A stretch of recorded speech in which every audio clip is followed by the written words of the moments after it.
आज हम पढ़ेंगे 12वीं बायोलॉजी के अंतर्गत लास्ट चैप्टर को। लास्ट चैप्टर का नाम है इन्वायरमेंटल इशू, पर्यावरणीय मुद्दे।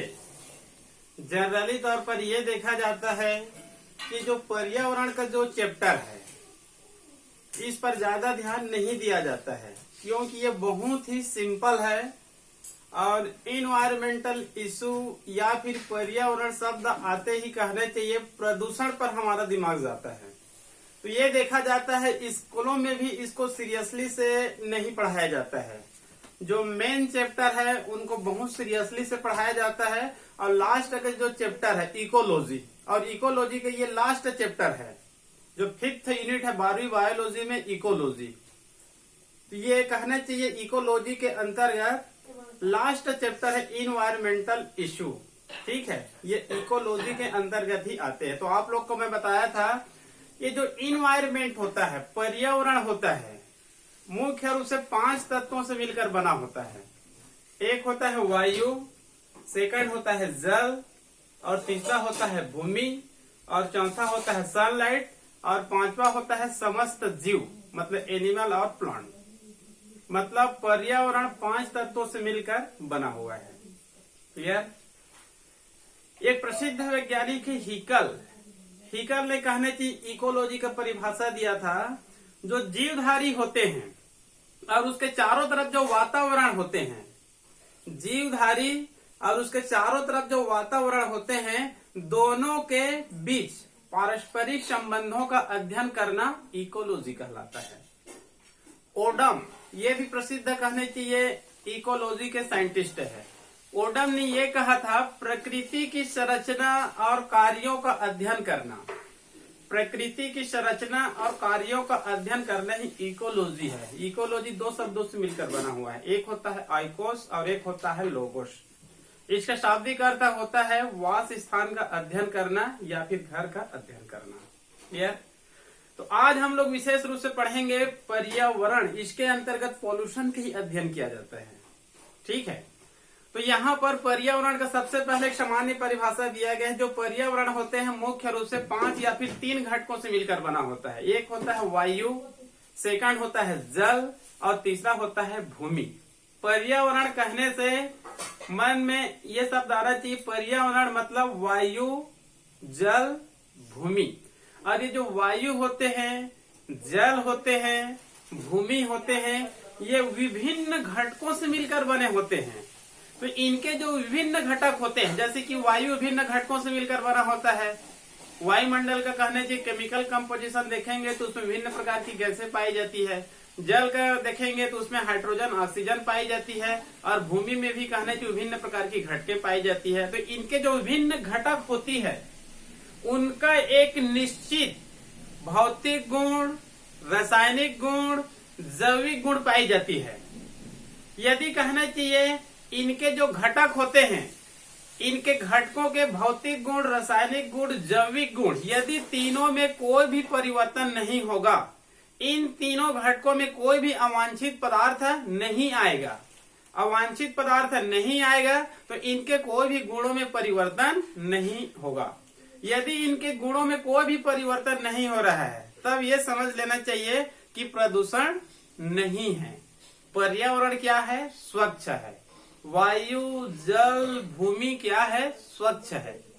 लेकिन जब इनके भौतिक गुण, रासायनिक गुण, जैविक गुण में कहना चाहिए कुछ परिवर्तन होता है, यदि कम मात्रा में परिवर्तन हुआ तो प्रदूषण अभी कम है।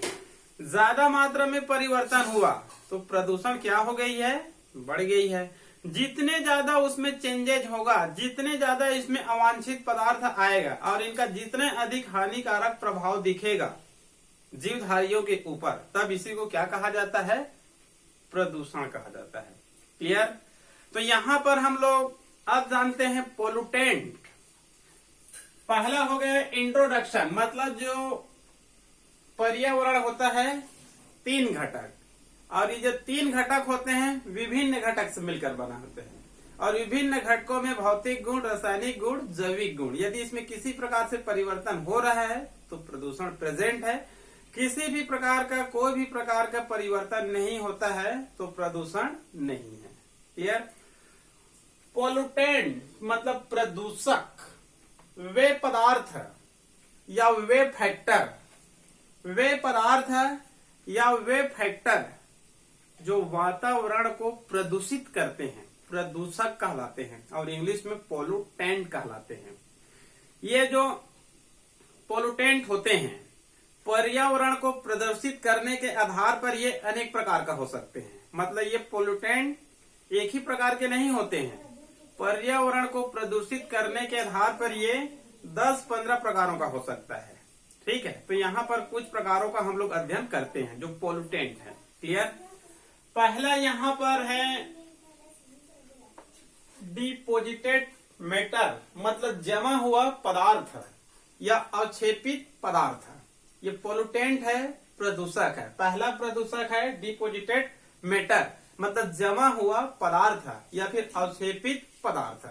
जो बड़े बड़े कहने चाहिए फैक्ट्री होती है, उनकी जो चिमनी होती है उसमें कहना चाहिए जो धूल होती है, धुआं होती है, कॉलिक होती है, डस्ट होती है, ये सब कहने चाहिए चिमनियों में क्या होती है, अवक्षेपित होते रहते हैं, जमा होते रहते हैं, जिसको डिपोजिटेड मेटर कहा जाता है, अवक्षेपित पदार्थ है। ये भी कहना चाहिए पोल्यूटेंट होते हैं क्योंकि इसके अंतर्गत कॉलिक, डस्ट, धुआं, धूल ये सब होते रहते हैं। ये कहना चाहिए वायुमंडल के माध्यम से हमारे तक आ जाते हैं और शरीर में क्या होते रहते हैं, डिपोजिटेड होते रहते हैं। तो इसको हम लोग बोल सकते हैं जमा हुआ पदार्थ या अवक्षेपित पदार्थ। क्लियर। सेकंड है गैसेस। विभिन्न प्रकार की गैस होती है जो पोल्यूटेंट होती है।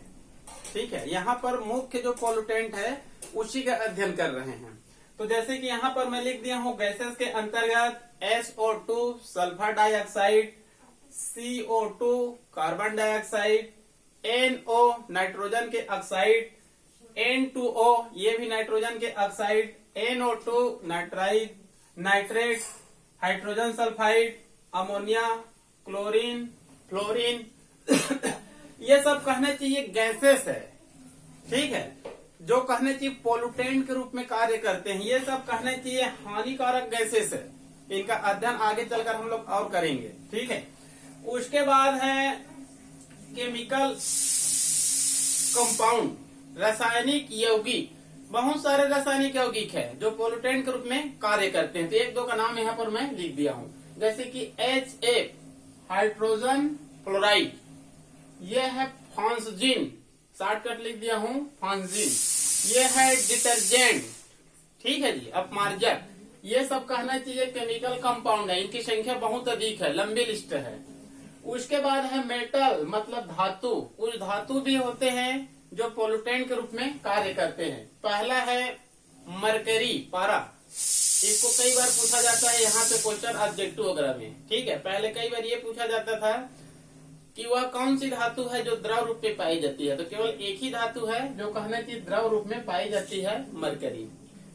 कई बार पूछा गया था मरकरी को खाने से, जो कहना चाहिए फिश में चला गया था, मछली में ट्रांसफर हो गया था। ठीक है, तो मरकरी से कौन सा रोग होता है, तो मिनी माता नामक रोग होता है। ये जो कैडमियम है इसको भी एक बार पूछा गया था, कैडमियम से मनुष्यों में क्या रोग हो सकता है।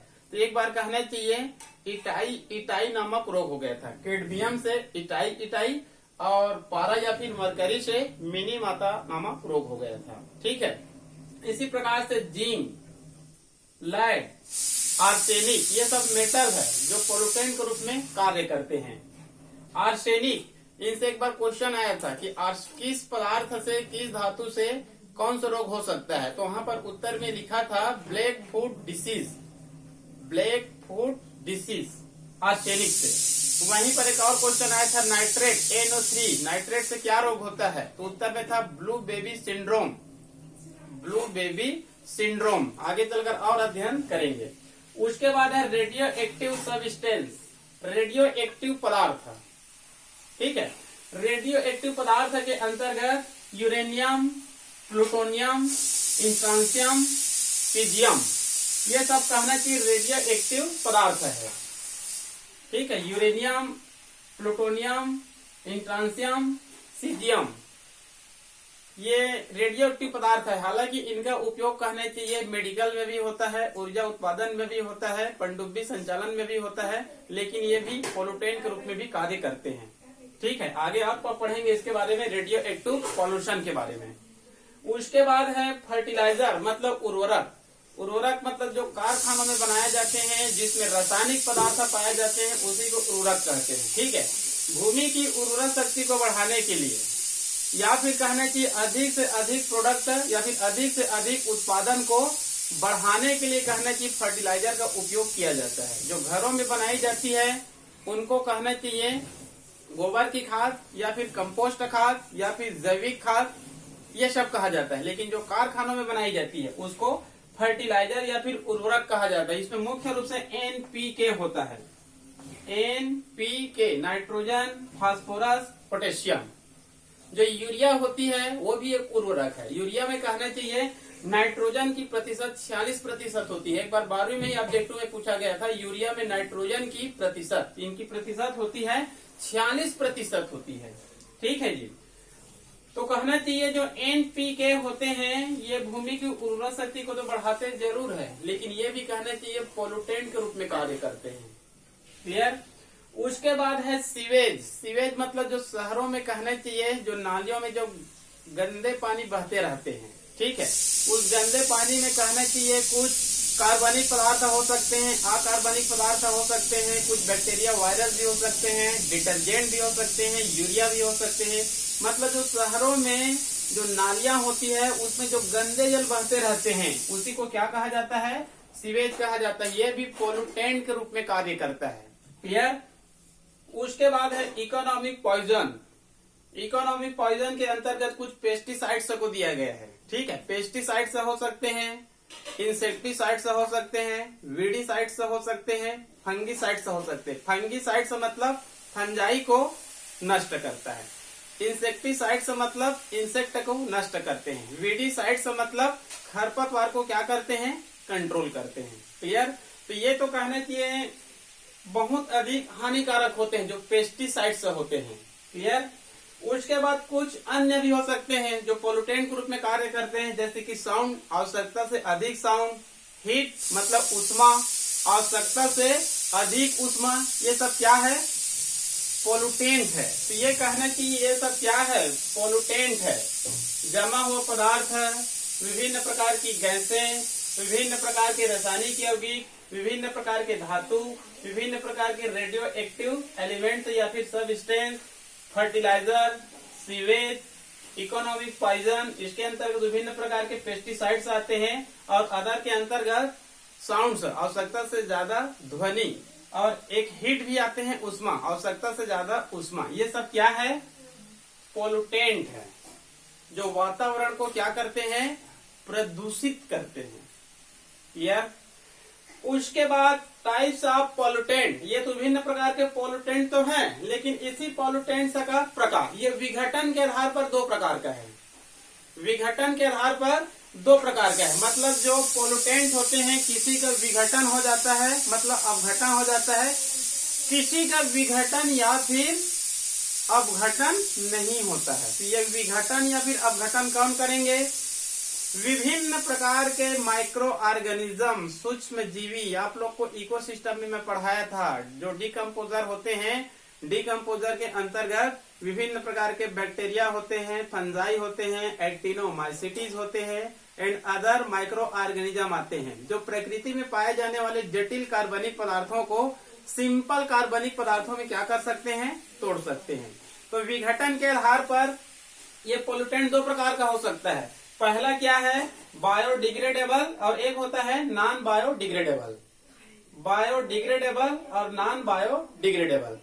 बायोडिग्रेडेबल के अंतर्गत ऐसे पोल्यूटेंट आते हैं जिनका विघटन या फिर अपघटन आसानी से हो सकता है और वो अत्यधिक हानिकारक से कम हानिकारक पदार्थों में चेंजेज हो सकते हैं, या फिर अत्यधिक हानिकारक से अहानिकारक पदार्थों में क्या हो सकते हैं, चेंजेस हो सकते हैं। ठीक है। इसके अंतर्गत विभिन्न प्रकार के जो मल मूत्र होते हैं, कपड़े होते हैं, कूड़ा करकट होते हैं, घास फूस वगैरह होते हैं, ये सब इसी के अंतर्गत आती है। इनका आसानी से क्या हो जाता है, विघटन हो जाता है। जो काष्ठ होती है, कपड़े होते हैं, ठीक है, मल मूत्र घास फूस वगैरह जाते हैं, सब ये बायोडिग्रेडेबल होते हैं। ठीक है, विघटन हो जाएगा, इनसे आगे चलकर कोई ज्यादा समस्या नहीं होगा। उसके बाद होता है नॉन बायोडिग्रेडेबल। इसके अंतर्गत ऐसे पोल्यूटेंट आते हैं जिनका विघटन नहीं होता है, मतलब हानिकारक पदार्थ से कम हानिकारक या अहानिकारक पदार्थों में चेंजेस नहीं होगा, ज्यों का त्यों बना रहता है। इसके अंतर्गत कहना चाहिए जो एल्यूमिनियम पदार्थ होती है, कांच होती है, प्लास्टिक होती है। ठीक है, प्लास्टिक के बारे में तो कई बार कहना चाहिए, आदेश भी शासकीय आदेश आते रहते हैं कि मतलब प्लास्टिक पदार्थों का उपयोग नहीं करना है, क्योंकि कहना चाहिए इनका विघटन नहीं होता है। आगे चलकर कहना चाहिए इन पर पाबंदी नहीं लगाया जाएगा, तो जहां पर देखेंगे वहां पर प्लास्टिक ही प्लास्टिक पाए जाएंगे। तो ये जो प्लास्टिक होते हैं, कांच होते हैं, एल्यूमिनियम होते हैं, नॉन बायोडिग्रेडेबल होता है। क्लियर। इसी प्रकार से कहना चाहिए जो पेस्टिसाइड्स होते हैं, इंसेक्टिसाइड्स होते हैं, जैसे कि डीडीटी होती है, डेसी होती है, एल्ड्रिन होती है, ये विभिन्न प्रकार के जो कीटनाशक होते हैं ये भी नॉन बायोडिग्रेडेबल होते हैं, मतलब इनका भी विघटन नहीं होता है। और आजकल इसी का उपयोग बड़ी तेजी से हो रहा है एग्रीकल्चर में। एग्रीकल्चर में हम लोग चारों तरफ देखते हैं, चाहे वो धान की खेती हो, चाहे गेहूं का खेती हो, चाहे हार्टिकल्चर का खेती हो, प्रत्येक कहने की फसल में रोग अनिवार्य रूप से आते हैं। और उन रोगों को दूर करने के लिए विभिन्न प्रकार के पेस्टिसाइड, चाहे इंसेक्टिसाइड, चाहे वीडीसाइड्स या फिर फंगीसाइड्स का क्या करते हैं, उपयोग करते हैं। ये सब पेस्टिसाइड्स उस प्रोड्यूसर के माध्यम से, उस पौधे के माध्यम से इकोसिस्टम में चले जाते हैं, मतलब कंज्यूमर तक आ जाते हैं, मतलब हमारे शरीर में आ जाते हैं। तो ये बायोमैग्निफिकेशन कहा जाता है, मतलब कीटनाशकों का पौधों के माध्यम से जीवों के शरीर में प्रविष्ट कर जाना बायोमैग्निफिकेशन या फिर बायोलॉजिकल मैग्निफिकेशन कहा जाता है। क्लियर। और हमारे शरीर के लिए क्या होती है, ये हानिकारक होती है। यह हो गया टाइप्स ऑफ पोल्यूटेंट। ठीक है जी, विघटन के आधार पर दो प्रकार का होता है। क्लियर। अब कहने चाहिए सिलेबस या फिर नॉन सिलेबस के आधार पर हम लोग प्रदूषण का अध्ययन करेंगे। आप लोग को बता रहा था पर्यावरण के अंतर्गत मुख्य रूप से वायु, जल, भूमि। तो पहले अध्ययन करेंगे हम लोग वायु प्रदूषण, ठीक है। उसके बाद अध्ययन करेंगे हम लोग जल प्रदूषण। उसके बाद थोड़ा सा है भूमि प्रदूषण। जल प्रदूषण का अध्ययन कर लिए और एयर पॉल्यूशन का अध्ययन कर लिए, तो भूमि प्रदूषण को ऐसे ही अध्ययन कर सकते हैं, क्योंकि प्रदूषण करने वाले अधिकांश जो प्रदूषक होते हैं वो तीनों को कहना चाहिए प्रदूषित करते हैं। जैसे कि मान लो कहना चाहिए ये जो नॉन बायोडिग्रेडेबल है, ये कहना चाहिए तीनों को क्या करते हैं, प्रदूषित करते हैं, मतलब एयर को भी, वाटर को भी, सोइल को भी। विभिन्न प्रकार के पेस्टिसाइड्स है, ये भी कहना चाहिए तीनों को प्रदूषित करते हैं। और ये है, ये सब तीनों को ही प्रदूषित करते हैं। विभिन्न प्रकार की गैसें होती है, ये तीनों को ही क्या करती है, प्रदूषित करती है। ये जो कहने चाहिए जो फर्टिलाइजर होते हैं, ये भी तीनों को क्या करते हैं, प्रदूषित करते हैं। ये जो रेडियो एक्टिव सब्सटेंस होते हैं, रेडियो एक्टिव पदार्थ होते हैं, ये भी तीनों को क्या करते हैं, प्रदूषित करते हैं। तो अधिकांश जो पोल्यूटेंट है वो तीनों को ही प्रदूषित करते हैं। तो तीनों का कारण कहना चाहिए ये सब पोल्यूटेंट ही है। साउंड पोल्यूशन तो देखेंगे तो साउंड पोल्यूशन में इसका ज्यादा योगदान नहीं है, क्योंकि वहां पर अवांछित ध्वनि होता है। आवश्यकता से ज्यादा ध्वनि को हम लोग साउंड पोल्यूशन बोलेंगे। क्लियर। हीट पोल्यूशन मतलब आवश्यकता से ज्यादा उष्मा, इसी के अंतर्गत अदर के अंतर्गत में साउंड है, और ये कहना चाहिए हीट है। आवश्यकता से अधिक उष्मा और आवश्यकता से अधिक ध्वनि। बाकी ये जो तीनों है पोल्यूटेंट, ठीक है, ये सब कहना चाहिए तीनों को ही क्या कर सकते हैं, प्रदूषित कर सकते हैं। क्लियर। तो पहले अध्ययन करते हैं एयर पॉल्यूशन, वायु प्रदूषण। ठीक है, जो वायु होती है पर्यावरण का एक प्रमुख घटक है। ठीक है, और ये भी कहना चाहिए विभिन्न घटकों से मिलकर बनी होती है। तो इनके जो विभिन्न घटक होती है उनमें एक निश्चित क्या पाया जाएगा, भौतिक गुण, रासायनिक गुण और जैविक गुण। यदि उसमें किसी भी प्रकार से गुणों में चेंजेस हो रहा है तब हम लोग ये मान लेते हैं कि एयर पॉल्यूशन है, और यदि नहीं हो रहा है तो एयर पॉल्यूशन नहीं है। तो अभी वर्तमान समय में एयर पॉल्यूशन जरूर रहेगा, क्योंकि ये देखा गया है इंडस्ट्रीकरण, वनों का कटाव, मतलब इतने मानव एक्टिविटी हो रहा है कि प्रदूषण तो अनिवार्य रूप से पाया ही जाएगा। क्लियर?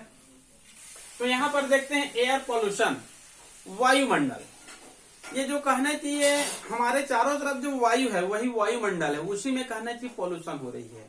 तो कई बार कहना चाहिए इन सब के बारे में पूछा जाता है, मतलब जो वायुमंडल है उसको हम लोग पृथ्वी से जब ऊपर की तरफ जाते हैं, वायुमंडल मतलब जब पृथ्वी से हम लोग जब ऊपर की तरफ जाते हैं तो कहना चाहिए इनको सुविधा की दृष्टि से 4 या फिर 5 मंडल में बांट दिया गया है, 4 या 5 स्फीयर में बांट दिया गया है या फिर विभाजित कर दिया गया है। किसी पुस्तक में 5 और किसी में 4।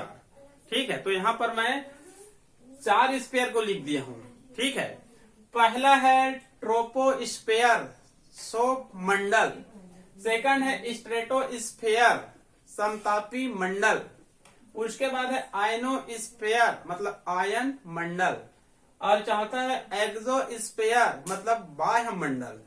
ठीक है, इसको याद रख लेंगे हिंदी और इंग्लिश दोनों में, क्योंकि आप मान लो कहने चाहिए हिंदी में याद किए हैं तो इसको कई बार कहना चाहिए हिंदी में भी वहां पर ट्रोपोस्फीयर लिख देता है, ट्रोपो करके। ठीक है, तो ट्रोपोस्फीयर, स्ट्रेटोस्फीयर, आयनोस्फीयर और एक्सोस्फीयर। हिंदी में सौर मंडल, समतापी मंडल, आयन मंडल और बाह्य मंडल। किसी पुस्तक में 5 मंडल लिखा रहता है, तो इन दोनों के बीच में एक और स्फीयर होती है, उसको मध्य मंडल कह दिया जाता है। ठीक है जी, मध्य मंडल। या फिर किसी में कहना चाहिए यहीं पर एक और मंडल दे दिया जाता है, ओजोन मंडल। ठीक है, तो ओजोन मंडल को मैं इसी में ले लिया हूं, स्ट्रेटोस्फीयर में। ठीक है, ये जो सौर मंडल होती है, ये जो नीचे वाले भाग है, मतलब यहां से लेकर जो 15, किसी पुस्तक में 12, किसी में 15, किसी में 20, अलग अलग रहता है। तो यहां से जो 15 किलोमीटर तक की ऊंचाई है उसको हम लोग क्या बोलते हैं, ट्रोपोस्फीयर कहते हैं, सौर मंडल। हमारे आसपास जितने भी जो कहना चाहिए एक्टिविटी होती है, मतलब जो बाढ़ आती है, सूखा आती है, आंधी तूफान आती है, एरोप्लेन जो चलती है, वर्षा होती है, वो समस्त एक्टिविटी किसमें होती है, ट्रोपोस्फीयर में ही होती है। ठीक है, हमारे चारों तरफ जो घटना होती रहती है ये सब इसी स्फीयर में होती है, ट्रोपोस्फीयर में। इस कारण ये बहुत ही महत्वपूर्ण है, क्योंकि समस्त एक्टिविटी इसी में होती है। एक बार पूछा गया था जो एरोप्लेन होती है वो कौन से मंडल में कहना चाहिए चलते हैं, या फिर रनिंग करते हैं, या फिर उड़ते हैं, तो उत्तर में यही रहता है, ट्रोपोस्फीयर, यहां से लगभग 15-20 किलोमीटर तक। क्लियर? सेकंड है स्ट्रेटोस्फीयर, समतापी मंडल। यहाँ की कहना चाहिए तापमान लगभग समान होती है, जिसके कारण इसको समतापी मंडल कहा जाता है। इसी समतापी मंडल में एक और मंडल होती है, उसको कहा जाता है ओजोन मंडल, O3। ठीक है, ओजोन मंडल पृथ्वी से लगभग 25 किलोमीटर की ऊंचाई में है और ये लगभग कहना चाहिए 50 किलोमीटर तक होती है।